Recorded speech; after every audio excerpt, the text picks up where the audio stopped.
ಈ ಮ್ಯಾಟ್ರಿಮೋನಿಯನ್ನ ನಂಬಿ ಮುಂದುವರಿಯುವವರು ಈ ಸ್ಟೋರಿಯನ್ನ ಮಿಸ್ ಮಾಡದೆ ನೋಡಲೇಬೇಕು. ಯಾಕಂದ್ರೆ ಮ್ಯಾಟ್ರಿಮೋನಿ ಮೂಲಕ ಪರಿಚಿತನಾಗಿ ವಂಚನೆಯನ್ನ ಮಾಡಿದ್ದಾನೆ ವ್ಯಕ್ತಿಯೊಬ್ಬ. ಮದುವೆ ಆಗ್ತೀನಿ ಅಂತ ಹೇಳಿ ಲಕ್ಷಾಂತರ ರೂಪಾಯಿಯನ್ನ ಪಡೆದು ಜೂಟ್ ಆಗಿದ್ದಾನೆ, ಅಂದ್ರೆ ಎಸ್ಕೇಪ್ ಆಗಿದ್ದಾನೆ. ಸುಮಾರು 10ಕ್ಕೂ ಹೆಚ್ಚು ಯುವತಿಯರಿಗೆ ಈ ಕಿರಾತಕ ವಂಚಿಸಿದ್ದಾನೆ. ಮೈಸೂರು, ಬೆಂಗಳೂರಿನ ಸುಮಾರು 10ಕ್ಕೂ ಹೆಚ್ಚು ಯುವತಿಯರು ಈತನನ್ನ ನಂಬಿ ಮೋಸ ಹೋಗಿದ್ದಾರೆ. ಪ್ರದೀಪ್ ಎಂಬಾತನಿಂದ ವಂಚನೆ. ಈತನ ಈ ಆಟಕ್ಕೆ ಆತನ ತಾಯಿಯೂ ಕೂಡ ಸಾಥ್ ಕೊಟ್ಟಿದ್ದಾರೆ ಅನ್ನೋದು ಗೊತ್ತಾಗ್ತಿದೆ. ಆಡುಗೋಡಿ ಪೊಲೀಸ್ ಠಾಣೆಯಲ್ಲಿ ಈ ಕುರಿತು ಕೇಸ್ ಕೂಡ ದಾಖಲಾಗಿದೆ. ಮ್ಯಾಟ್ರಿಮೋನಿಯಲ್ಲಿ ಹುಡುಗಿಯನ್ನ ನೋಡಿ ಮದುವೆ ಆಗಬೇಕು ಅಂತ ಅಂದುಕೊಳ್ಳುವವರು ಸ್ವಲ್ಪ ಎಚ್ಚರದಿಂದ ಇದ್ರೆ ಒಳಿತು. ತಾಯಿ ಕಲಾವತಿ ಜೊತೆ ಸೇರಿ ಖತರ್ನಾಕ್ ಪ್ರದೀಪ್ ವಂಚಿಸಿರುವುದು. ಮೈಸೂರಿನಲ್ಲಿ ಬಂಗ್ಲೆ ಬಾಡಿಗೆಗೆ ಪಡೆದು ಭಾರಿ ಬಿಲ್ಡಪ್ ಅನ್ನ ಕೊಡ್ತಾ ಇದ್ದ. ಭಾರಿ ಹಣ ಸ್ಟ್ರಕ್ ಆಗಿದೆ ಅಂತ ಹೇಳಿ ಹಣ ಪೀಕುವ ಕೆಲಸವನ್ನ ಮಾಡ್ತಾ ಇದ್ದ. ಬೆಂಗಳೂರು ಮೂಲದ ಕುಟುಂಬವನ್ನ ವಂಚಿಸಿ ಎಸ್ಕೇಪ್ ಆಗಿದ್ದಾನೆ.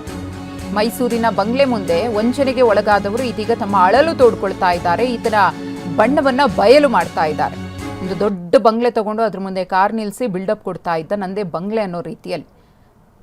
ಈತನಿಂದ ವಂಚನೆಗೆ ಒಳಗಾದವರು ಇದೀಗ ಆಕ್ರೋಶವನ್ನು ವ್ಯಕ್ತಪಡಿಸುತ್ತಿದ್ದಾರೆ, ತಮ್ಮ ಅಳಲನ್ನು ತೋಡ್ಕೊಳ್ತಾ ಇದ್ದಾರೆ. ದುಡ್ಡು ಫ್ರೀಸ್ ಆಗಿದೆ, ಸ್ಟ್ರಕ್ ಆಗಿದೆ ಅಂತ ಹೇಳಿ ದುಡ್ಡು ಪಡೆಯುವಂತಹ ಕೆಲಸವನ್ನ ಮಾಡ್ತಾ ಇದ್ದ. ಈತನ ಐಷಾರಾಮಿ ಬದುಕನ್ನ ನೋಡಿ ಅನೇಕ ಮಂದಿ ಈತನ ಖೆಡ್ಡಾಗಿ ಬಿದ್ದಿದ್ದಾರೆ.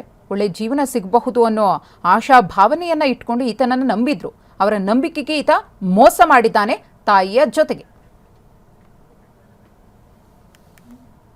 ನಮಗೆ ಪರಿಚಯ ಆಗಿದ್ದು ನಮ್ಮದೊಂದು ಕೇಸ್ ಇತ್ತು ಸರ್, ಚೆಕ್ ಬೌನ್ಸ್ ಕೇಸು. ಆ ಕೇಸಿಂದಾಗಿ ನಾನು ಅವ್ರ ಆಫೀಸ್ಗೆ ಹೋಗ್ತಾ ಬರ್ತಾಯಿದ್ದೆ. ಆ ಮೂಲಕ ಅವ್ರು ಏನು ಮಾಡಿದ್ರು, ನಮ್ಮದೊಂದು ಮನೆ ಇದೆ ಅಂಥೇಳಿ, ಅಲ್ಲಿ ಒಂದು ಮನೆ ಇದೆ, ಅದನ್ನು ಮಾರ್ಬಿಟ್ಟು ನಿಮಗೆ ದುಡ್ಡು ಕೊಡ್ತೀವಿ ಅಂಥೇಳಿ ನನ್ನ ಹತ್ರ ದುಡ್ಡು ಕೇಳಿದ್ರು. ಅದಾದಮೇಲೆ ಆ ಕೇಸ್ ವಿಷಯವಾಗಿ ಏನು ಮಾಡ್ದೆ, ಅವನು ಆ ಕೇಸ್ ನಾವು ಯಾರಿಗೆ ಹಾಕಿದ್ದೀವಿ ಅವರಿಗೆ ಆಪೋಸಿಟ್ಟು ಅವ್ರಿಗೆ ಇವನು ಕಮಿಟ್ ಆಗಿಬಿಟ್ಟು ಅವ್ರ ಹತ್ರನೇ 2 ಲಕ್ಷ ಇವನು ಇಸ್ಕೊಂಡು ತಿಂದ್ಬಿಟ್ಟ. ಆಮೇಲೆ ನೋಡಿದ್ರೆ ಕೇಸ್ಗೆ ಬರ್ತಿರ್ಲಿಲ್ಲ. ಕೇಸ್ಗೆ ನೀನು ಬರ್ತಾ ಇಲ್ವಲ್ಲ, ನಮ್ಮ ಕೇಸ್ ವಾಪಸ್ ಕೊಡು ಅಂತ ಕೇಳಕ್ಕೆ ಹೋಗಿದ್ದಕ್ಕೆ ಅವಾಗ ಒಂದು ಸಲ ಗಲಾಟೆ ಆಯಿತು ಸರ್. ಗಲಾಟೆ ಆಗಿ ಆಮೇಲೆ ಗಲಾಟೆ ಆದಮೇಲೆ ನಾನು ಕೊಟ್ಟಿರೋ ದುಡ್ಡು ವಿಷಯವಾಗಿ ನಾನು ಕೇಳಿದೆ. ಇವನು ಯಾವಾಗವಾಗ ಅವ್ನು ಹುಷಾರಿಲ್ದಂಗೆ ಆಗ್ಬಿಡ್ತಿತ್ತು. ಇವರಮ್ಮ ಹಾಸ್ಪಿಟ್ಲ್ ಕರ್ಕೊಂಡು ಹೋಗಿ ಇಲ್ಲಿ depot circle, Sadahalli depot circle ಇದೆಯಲ್ಲ ಸರ್, ಅಲ್ಲಿ ಬಾಲಾಜಿ ಕಾಂಪ್ಲೆಕ್ಸ್ ಅಂತ ಇದೆ, ಅಲ್ಲಿ ನಾನು ಬಾಡಿಗೆಗಿರೋದು ಸರ್. ಅಲ್ಲಿ ಆ್ಯಕ್ಚುಲಿ ಫಸ್ಟ್ ಟೈಮ್ ನಾನು ಬಂದುವಾಗ ನನಗೆ ಹೇಳ್ಕೊಟ್ಟಿದ್ದೆ ಸ್ವಲ್ಪ ಇವರೇ. ನಾನು ಹೋಗ್ಬಿಟ್ಟು ಮೇಡಮ್ ಹೆಂಗೆ ಇಲ್ಲ ಅಂಗಡಿ ಖಾಲಿ ಇದೆಯಾ ಅಂತ ಹೇಳಿದ್ದಕ್ಕೆ ಅವರೇ ನನಗೆ ಹಾಕಮ್ಮ ಏನಿಲ್ಲ ನಮ್ಮ ಆಫೀಸ್ ಪಕ್ಕ ಖಾಲಿ ಆಗ್ತಾಯಿದೆ ಅಂತ ನನಗೆ ಅವರೇ ರೆಕಮೆಂಡ್ ಮಾಡಿದ್ದು. ಮತ್ತು ಬೆಳಗ್ಗೆಯಿಂದ ಸಂಜೆ ಗಂಟೆ ಬರೋದು, ನನ್ನ ಹತ್ರ ಮಾತಾಡೋದು, ಚೆನ್ನಾಗಿ ಫ್ರೆಂಡ್ಶಿಪ್ ಮಾಡ್ಕೊಂಡು ನಾನು ನಿಮ್ಮ ಅಮ್ಮನ ಥರ, ನೀನು ನನ್ನ ಮಗಳ ಥರ ಅಂತ ಹೇಳ್ಕೊಂಡು ಅವ್ರ ಕಷ್ಟ ಸುಖ ಎಲ್ಲ ನನಗೆ ಹೇಳ್ತಾಯಿದ್ರು. ನಾನು ನನ್ನ ಕಷ್ಟ ಸುಖ ಎಲ್ಲ ಅವ್ರಿಗೆ ಹೇಳ್ಕೊತಾ ಇದ್ದೆ. ಆಮೇಲೆ ಇವ್ರದ್ದು ಕಷ್ಟಗಳು ಹೇಳ್ಕೊಳ್ಳೋದು ನನಗೆ ಅರ್ಜೆಂಟ್, ಈ ಥರ ಮನೆ ಬಿಡಿಸ್ಬೇಕು, ರೊಟೇಷನ್ದಿರುತ್ತೆ, ಏನೇನೋ ಇವ್ರದ್ದು ಹಲವಾರು ಕಷ್ಟಗಳು ಹೇಳ್ಕೊಂಡು ನಮ್ಮ ಹತ್ರ ದುಡ್ಡು ಇಸ್ಕೊತಾಯಿದ್ರು. ದುಡ್ಡು ಹೆಂಗೆ ಇಸ್ಕೊತಾಯಿದ್ರು ಅಂದರೆ ಬೇರೆಯವ್ರ ಹತ್ರ. ಈ ಕುರಿತು ಮತ್ತಷ್ಟು ಮಾಹಿತಿಯನ್ನು ಕೊಡ್ತಾರೆ ನಮ್ಮ ಪ್ರತಿನಿಧಿ ಶಿವಪ್ರಸಾದ್. ಈತನನ್ನು ನಂಬಿ ಹೇಗೆ ಮೋಸ ಹೋಗ್ತಾ ಇದ್ರು, ಹೇಗೆ ಮಂಕ್ಬೂದಿ ಎರಚ್ತಾ ಇದ್ದ ಅಂತ ಈತ ನಂಬಿ ಬಂದವರಿಗೆ. ಮೊದಲು ಬೆಂಗಳೂರಿನ ಆಡುಗೋಡಿ ಪೊಲೀಸ್ ಠಾಣೆಯಲ್ಲಿ ಈಗಾಗಲೇ ಪ್ರಕರಣ ದಾಖಲಾಗಿರ್ತಕ್ಕಂಥದ್ದು. ಅಂದ್ರೆ ಜೋಸೆಫ್ ಎಂಬಾತ, ಪ್ರದೀಪ್ ಜೋಸೆಫ್ ಎಂಬಾತ ಮ್ಯಾಟ್ರಿಮೋನಿಯಲ್ನಲ್ಲಿ ಡಾಕ್ಟರ್ ಜೋಸೆಫ್, ಪ್ರದೀಪ್ ಜೋಸೆಫ್ ಅಂತ ಹೇಳಿ ಆ ಪ್ರೊಫೈಲ್ ಅನ್ನು ಕ್ರಿಯೇಟ್ ಮಾಡ್ತಾನೆ. ಕ್ರಿಯೇಟ್ ಮಾಡಿದಂತ ಬಳಿಕ ಯಾರು ಹೊರಾನ್ವೇಷಣೆ ಇರ್ತಾರೆ ಅವರನ್ನ ಸಂಪರ್ಕ ಮಾಡುವಂತ ಪ್ರಯತ್ನವನ್ನ ಮಾಡ್ತಕ್ಕಂಥ ಸಂದರ್ಭದಲ್ಲಿ ತಾನೊಬ್ಬ ಶ್ರೀಮಂತ ಅಂತ ಹೇಳಿ ಬಿಲ್ಡಪ್ ಅನ್ನು ಕೊಡ್ತಂಥದ್ದು. ಆ ಮೈಸೂರಿನಲ್ಲಿ ಇರ್ತಕ್ಕಂಥ ಅಮೆರಿಕ ಮೂಲದವರ ಮನೆ ಅಂತ ಹೇಳಲಾಗ್ತಿರ್ತಕ್ಕಂಥದ್ದು. ಆ ಒಂದು ಬಂಗ್ಲೆಯನ್ನ ಬಾಡಿಗೆಗೆ ಪಡೆದುಕೊಂಡಿದ್ದಾನೆ ಅಂತ ಹೇಳಿ ಮಾಹಿತಿ ಲಭ್ಯ ಆಗಿರ್ತಕ್ಕಂಥದ್ದು. ಆ ಮನೆಯನ್ನು ಕೂಡ, ಆ ಬಂಗ್ಲೆಯನ್ನ ತನ್ನದೇ ಅಂತ ಹೇಳಿ ಬಿಂಬಿಸ್ಕೊಳ್ತಾನೆ.